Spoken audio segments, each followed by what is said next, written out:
एक समय की बात है जब भगवान बुद्ध भारत के गांव-गांव में अपने उपदेश दिया करते थे।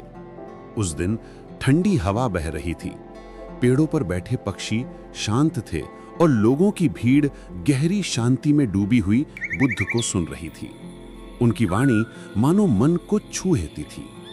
लेकिन तभी शांति को चीरती हुई एक गुस्से भरी आवाज गूंजी, अरे तुम बुद्ध!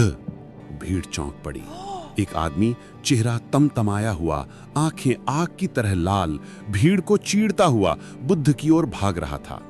वह चिल्ला रहा था, गालियां दे रहा था और बुद्ध पूर्णतः शांत, जैसे उस आदमी का अस्तित्व ही ना हो।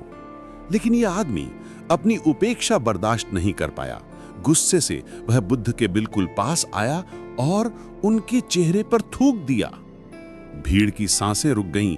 शिष्य क्रोध से भरकर उठ खड़े हुए, लेकिन बुद्ध सिर्फ मुस्कुराए, एक हल्की शांत मुस्कान। उन्होंने हाथ उठाकर अपने शिष्यों को बैठने का संकेत दिया और फिर मानो कुछ हुआ ही ना हो अपना प्रवचन जारी रखा। वो आदमी हैरान था, उसकी समझ से बाहर था और अंत में चुपचाप वहां से चला गया। अगले दिन उसी जगह वही शांति, वही पेड़ों पर बैठे पक्षी, बुद्ध का वही मधुर उपदेश। लेकिन अचानक आज एक और आवाज फूटी, पर यह आवाज गुस्से की नहीं बल्कि टूटे हुए दिल की थी। एक आदमी बेतहाशा रो रहा था।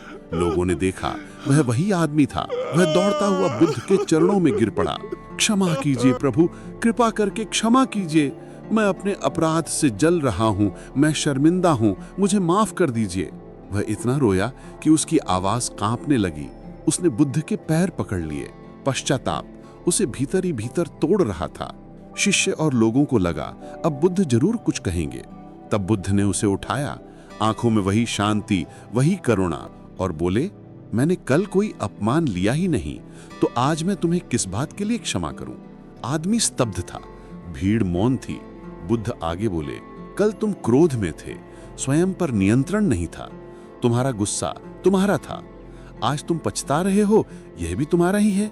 मैं क्यों तुम्हारी भीतर की हलचल को अपने भीतर आने दूं?